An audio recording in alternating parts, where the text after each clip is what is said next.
Hola, buenas a todos y bienvenidos a un nuevo vídeo del canal donde vamos a hablar pues, de una empresa que últimamente se está hablando bastante sobre ella porque bueno, está en mínimos, ha caído muchísimo, creo que un menos 50%, menos 60% es de máximos, una barbaridad. Y bueno, vamos a ver, no vamos a hacer un análisis muy profundo de la empresa, sino que lo que vamos a hacer, vamos a hablar de qué es lo que ha pasado, ¿no? Esto no es una tesis de inversión, sino que vamos a ver qué es lo que ha pasado, vamos a ver cuál era el plan estratégico que proponía la compañía en su Investor Day. Vamos a ver en función de esos objetivos que se habían planteado en su Investor Day o la estrategia que tenía la empresa, qué ha ocurrido. Veremos un poco qué ha pasado también con la parte financiera de la empresa. En primer lugar, pues aquí veis un poco lo que ha ocurrido en los últimos 5 años con la cotización de Nike. Llegó a estar casi en $200 la acción y actualmente está en $73, que es una caída bastante pronunciada, de más del 50%. Y en este tipo de empresas que son de calidad o que son consideradas empresas de calidad, este tipo de movimientos suele producirse en unas situaciones muy extraordinarias que pueden presentar oportunidades de inversión. Así que vamos a ir viendo un poco en este vídeo qué es lo que ha ocurrido y si puedes presentarse como una oportunidad de inversión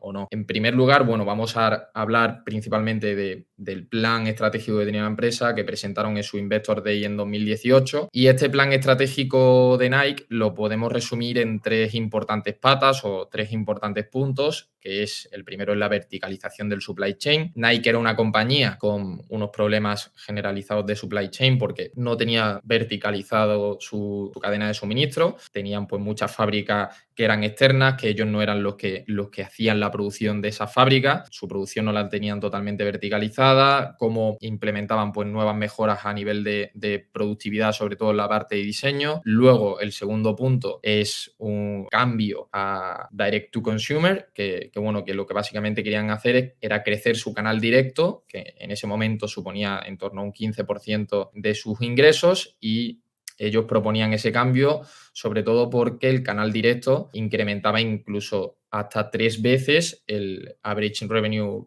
He puesto ARPU, pero lo podemos llamar la compra media que realizaban los clientes o cuánto gastaban, etcétera. Y ellos proponían que su canal directo pues generaba 3 veces más revenue que el wholesale o digamos los retailers, etcétera, que sean canales indirectos de venta. Y luego, por último, proponían una expansión internacional, ya que el 55% de sus ingresos provenían de fuera de Estados Unidos en 2018 y querían ganar fuerza internacionalmente, pues porque ellos veían una oportunidad interesante en ese revenue, esos ingresos que viniesen de fuentes externas a Estados Unidos. Aquí vemos en el Investor Day, podemos ver cómo hablaron pues de su management, pero principalmente ellos proponían, digamos, tres patas que eran innovación, digital e internacional, donde ellos decían que el 50% de su crecimiento iba a venir originado por innovación, por nuevos conceptos, por nuevas innovaciones, por nuevos productos. Luego proponían que la parte del revenue digital, a través de partners y demás, iba a incrementarse desde cerca del 15%, o sea, de ese canal directo que tenían, de que iba a incrementarse desde el 15% de su ingreso a por encima de un 30% de su ingreso. Y luego proponían que cerca de 3/4 de su crecimiento iba a venir de fuera de Estados Unidos, que era la oportunidad internacional que ellos veían, esa expansión internacional que iba a traer pues un 75% del crecimiento que iba a venir los siguientes 5 años, o sea, de 2018 a 2023. Y luego lo que proponían era que estas tres patas o esta oportunidad les iba a permitir incrementar sus ingresos en cifras singulares, podríamos llamarlo, o sea, que iban a ser un crecimiento de un solo dígito, pero un solo dígito alto, cercano al 10%. O sea, que iba a estar en torno pues al 7-9% de crecimiento anual su revenue. Y luego proponían que su EPS, su beneficio por acción, iba a crecer pues en torno al 17-18% de crecimiento los siguientes 5 años, sobre todo pues apalancamiento operativo, poder de precios, etcétera, que les iba a permitir pues incrementar tanto su revenue como su EPS en estos objetivos. Luego lo que proponían, esas tres patas que hemos visto al principio, esos 3 puntos donde proponían su estrategia, ellos lo llamaban duplicar innovación, duplicar velocidad y duplicar el canal directo de venta o la distribución directa, que les iba a permitir alcanzar pues esas cifras de crecimiento. Duplicar la innovación es crear nuevos conceptos, crear nuevos productos, crear nuevos segmentos, crear nuevas vías de ingreso. Luego, 2 veces velocidad lo que proponían era pues incrementar sobre todo esa eficiencia de la cadena de suministro, de su productividad de diseño, productividad de producción, y que eso también pues les iba a permitir alcanzar la cifra. Y por último, duplicar la importancia del canal directo, que como hemos visto ellos proponían que iba a pasar de un 15% de su ingreso a por encima de un 30% de su ingreso. Y aquí lo que proponen pues es un poco repetir lo mismo, pero dándole un poco más de cifras a lo que proponían. Era un poco de que lo que hemos dicho al principio, el 50% del crecimiento iba a venir pues de nuevos conceptos, de innovación, de nuevos productos, nuevos segmentos, etcétera, o nuevos conceptos podríamos llamarlo, nuevos productos. Luego más del 30% de su revenue, de sus ingresos, iba a venir pues del canal directo. Luego dentro de la cadena de suministro iban a disminuir el tiempo que tardaba desde que se producía un producto hasta que llegaba al mercado, proponían un 50% menos tiempo, o sea, un poco parecerse más a Inditex. Inditex está constantemente renovando, digamos, su inventario, constantemente generando una mayor eficiencia de inventario, de rotación, que esto es básicamente duplicar la rotación de inventario dentro de tu empresa. Luego lo que proponían era que incrementar pues el precio de venta, que generalmente estaba pues en outlets, etcétera, pues a lo mejor, o en retail y demás, estaba en torno al 50%, incluso en algunos momentos era menos, y ellos proponían pues que el precio medio de venta incrementase hasta un 65% del precio total, o sea que el precio de venta llegase a ser un 65% del precio total de venta que ellos tenían pues tanto en sus páginas web como en su canal directo, digamos. Y luego era mantener esa posición de la marca número 1 del mundo favorita pues para sobre todo footwear, o sea, zapatillas, para ropa, para ropa streetwear, etcétera, y mantener esa posición de líder del mercado en esta industria. Luego lo que proponían era que uno de los principales vías de crecimiento dentro de la expansión internacional iba a ser China, iba a ser los ingresos que provenían de China, que ellos proponían que iban a crecer podemos ver ahí, entre un 14 y un 17, 18% anualmente, y básicamente pues proponían que iba a ser una de las vías de mayor crecimiento dentro de sus ingresos. Aparte de esto, una vez ya comentaban esta parte pues del crecimiento del revenue, proponían que su margen bruto iba a crecer unos 50 puntos básicos anualmente o un 0,5% anualmente, ya que mejorar esa eficiencia dentro del supply chain, ser más productivo en la parte de diseño, etcétera, y va a permitirles pues alcanzar este apalancamiento operativo en los próximos 5 años, y que pues le iba a permitir ser una de las principales vías del crecimiento del EPS. Si tú creces pues tu ingresos un 7-8%, pero si tu margen bruto crece pues un 0,5%, pues luego eso se traslada al bottom line o al beneficio neto y permite alcanzar pues ese apalancamiento operativo que hace que tus beneficios crezcan más rápido que tus ingresos. Y luego aquí proponían pues que el OPEX o el SG&A, que es su principal pata dentro de su gasto operativo, iba a mantenerse relativamente flat, o sea, relativamente estable, no iba a moverse mucho, y que su CAPEX, pues ellos esperaban reinvertir anualmente entre un 3 y un 4% de su revenue, y mantener esa cifra a lo largo de los siguientes años, de los siguientes 5 años, que es el plan estratégico que proponía la compañía. Y ahora vemos lo que ha pasado en realidad dentro de esta compañía. Nike básicamente divide su negocio, uno en la marca Nike, que se divide la marca Nike en footwear, o sea, zapatillas, en ropa, en equipamiento deportivo y Global Brand Divisions, que son marcas variadas, muy insignificantes dentro del revenue de Nike, donde lo que vemos que es lo más importante es pues las zapatillas y la ropa, que en total Nike pues supone un 95% del revenue de la compañía. Y luego tenemos Converse y Corporate. Converse es un 5% del revenue, o sea, un 5% de su ingreso, y luego Corporate es insignificante porque son gastos que tienen que no pertenecen a ninguno de estos segmentos, que generalmente son gastos administrativos, etcétera, y que es insignificante dentro de sus ingresos. Como podemos ver, Nike ha crecido en torno a un 7,5% KGR desde 2009, siendo el segmento con mayor crecimiento las zapatillas, con un 8% KGR, o sea, un crecimiento del 8% anual compuesto, y que ha llegado a suponer un 65% del revenue, este segmento de las zapatillas. Y luego Converse, por otro lado, ha crecido un 5,6% de KGR. Como vemos aquí, está un poco en línea, podríamos decir, con las cifras que ellos proponían, porque vemos como el revenue total ha crecido de manera compuesta anualmente desde 2009 un 7,5%, que era más o menos lo que ellos proponían, que era pues high single digits, que está bueno, entre el 7, 8, 9% es más o menos la expectativa. Entonces han estado prácticamente justo en línea con lo que ellos proponían. Luego tenemos dentro de Nike los ingresos por región, que aquí tenemos pues el incremento de importancia que ha supuesto, que vemos como Norteamérica ha perdido importancia dentro de su revenue, pero no demasiada, ha pasado de ser un 47% del revenue a ser un 43,4%, ha crecido a un 5% KGR de 2017, que es acorde a las expectativas que ellos tenían de mid single digits, que eran lo que ellos proponían en este Investor Day. Luego, Europa, Middle East ha crecido un 8% compounded anual desde 2017, también en línea con las expectativas que tenían de mid to high single digits. Y luego tenemos Greater China y Asia y Latinoamérica. China ha crecido un 9% KGR desde 2017, que vemos que está muy por debajo de las expectativas que ellos proponían de low to mid teens,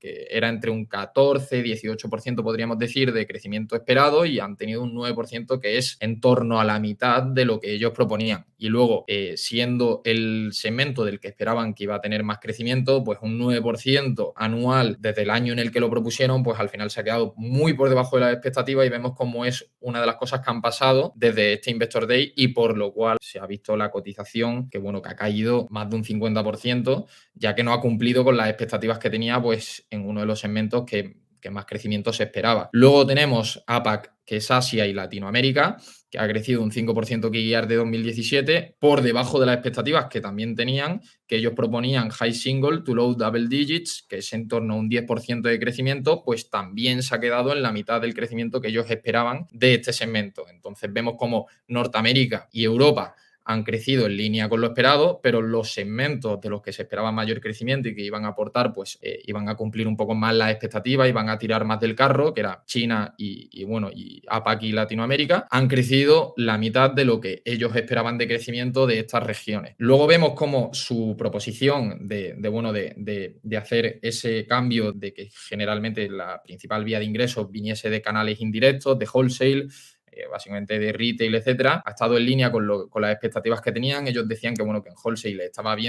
se estaba convirtiendo en un mercado muy poco diferenciado, que era bastante difícil crecer dentro de ese mercado mucho más del GDP, y por lo tanto proponían ese cambio a un canal más directo, donde han crecido un 16% desde 2013, por encima de las expectativas que tenían de llegar a más de un 30% de sus ingresos, siendo en 2024 un 44%, y habiendo superado esa cifra directamente el siguiente año al que proponían el Investor Day. El mismo año que sacaron el Investor Day ya habían alcanzado esa cifra de un 30% del canal de distribución directo. Y luego lo que vemos también dentro de la P&L o de la cuenta de resultados, lo que vemos es pues que desde ese Investor Day que proponían un crecimiento del revenue de un high single digit, que es entre 6 y 9% de crecimiento para los siguientes 5 años, pues vemos cómo se ha quedado un poco por debajo de las expectativas, porque tienen un 5,9% de crecimiento anual, y ellos esperaban estar pues eso, en torno al 7, 8, 9%, y vemos cómo se ha quedado por debajo, principalmente por lo que hemos visto de que las regiones, tanto China como Asia como Latinoamérica, han crecido por debajo de lo esperado. Luego, lo que proponían de los márgenes, de que el margen bruto iba a crecer unos 50 puntos básicos anualmente, vemos cómo ha estado básicamente flat. En 2017 tenían un 44% de margen bruto, y en 2024 tienen prácticamente el mismo margen. O sea que ha crecido un 0% este margen anualmente desde que lo propusieron. Así que otra expectativa más que no se ha cumplido, otra parte estratégica del plan que no se ha cumplido. Y luego el EPS, que ellos proponían que iba a crecer en torno low double digits to mid double digits, que es al final pues en torno a un 13, 14, 15% de crecimiento, pues vemos cómo se ha quedado en un 6,7% desde que proponen este plan estratégico, y que también se queda pues muy por debajo de las expectativas que ellos proponían, que al final pues ha hecho que estas expectativas que se tenían sobre el crecimiento de Nike no se hayan cumplido. Y vamos a ver qué es lo que pasa ahora entre 2018 y 2024 para ver por qué estas cifras son estas cifras. ¿Qué ha pasado con esta compañía? En 2021 la compañía tuvo muy buen desempeño debido a la normalización post-COVID. Había mucha gente con dinero para gastar, con los cheques del Estado, con mil cosas que al final pues iban a incrementar una vez pasase el COVID el gasto pues en productos de Nike. Luego esa normalización lo que ha provocado es que se inflasen mucho los precios y luego se juntó con problemas logísticos, vimos lo que pasó con el canal de Suez, que se quedó varias veces un barco atascado dentro de ese canal, entonces no se podía pasar por ahí, eso Nike tenía una gran cantidad de su producción en Asia, entonces para que llegase a Europa, pues tenía que pasar por el canal de Suez y bueno,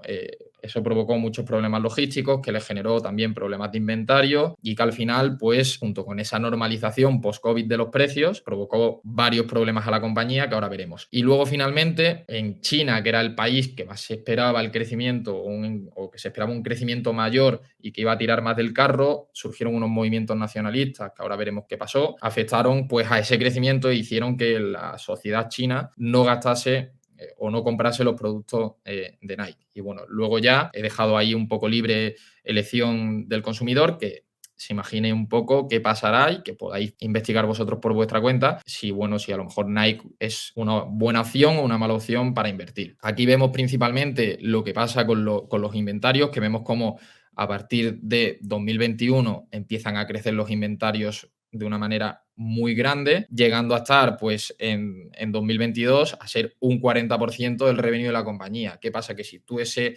inventario no lo puedes vender como lo esperabas, luego lo tienes que vender con descuento, venderlo con descuento afecta a tus ventas porque tus costes o tu margen bruto no se incrementa, sino que decrece, lo tienes que vender pues con un margen menor y vemos cómo de repente tener un 40% de inventarios de tus ventas anuales genera problemas muy grandes y que, bueno, eso provocó problemas a lo largo de 2023 y, bueno, finales de 2022 que provocaron esa caída de la cotización. Aquí vemos un poco el crecimiento year over year de los inventarios. Veis ahí el movimiento tan pronunciado que hay a lo largo, a finales de 2022 y a lo largo de 2023, que bueno, que hemos visto cómo terminaron suponiendo cerca de un 40 y pico por ciento de las ventas estos inventarios y que tuvieron que vender básicamente a descuento y hacer una liquidación masiva de sus productos. Eso genera también más problemas, que es que Nike estaba intentando convertirse, o bueno, lo estaba logrando, convertirse en una marca más premium, que no fuese barata, sino que fuese pues con precio más caro. ¿Y qué pasa cuando tú inundas el mercado de oferta porque tienes que liquidar tus inventarios? Pues ese premium o ese poder de precios empiezas a perderlo poco a poco, lo que lastra un poco tus ventas, tu crecimiento de los márgenes y que, bueno, te genera problemas mayores, sobre todo cuando eres una marca que se dedica pues a vender un producto, bueno, del mundo de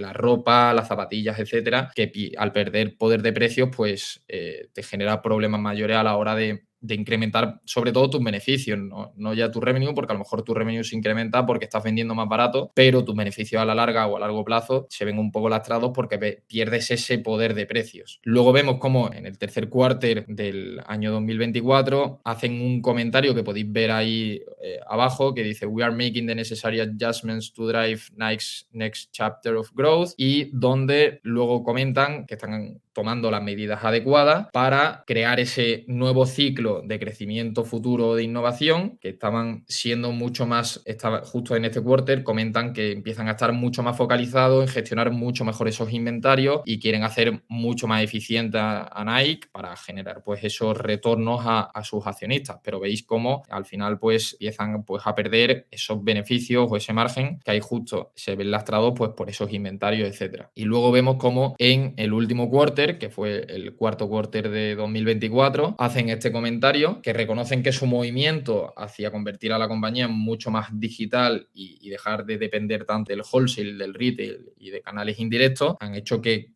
se hayan pasado de frenada sobre todo y al final pues que hayan perdido sobre todo cuota de mercado dentro de, por ejemplo, una tienda de retail, donde si por ejemplo vas ahora a un JD, como ellos no se han centrado tanto en tener incentivados a esos retailers en vender los productos de Nike, porque no les daban tantos incentivos, pues ves como Nike pasa de estar en el tercer estante, que a lo mejor es el que pilla justo a la vista del consumidor lo primero, pasan a estar un poco más apartados, pasan a perder un poco más de importancia dentro de, pues, de los mostradores, y eso afecta a la marca y ahora están corrigiendo eso y dicen que están volviendo a invertir fuertemente en sus partners o en sus socios retail bueno, que pertenecen a esos canales indirectos. Y luego aquí vemos por último lo que ha pasado en China, que en China pues las marcas extranjeras, porque lo que pasó era que hay, bueno, Nike, Adidas, etcétera, se negaron a invertir en ciertas regiones la producción o a contratar en ciertas regiones donde estaba habiendo violaciones de derechos humanos por la parte de la minoría uigur. Entonces se pusieron de parte de los uigur, aparte de la sociedad, una minoría china, donde los movimientos nacionalistas chinos se pusieron en contra de Nike y Adidas por ponerse de parte de esta minoría y por lo tanto terminaron destronando o terminaron quitándole el puesto a Nike o Adidas o a las marcas extranjeras como las principales marcas de ropa,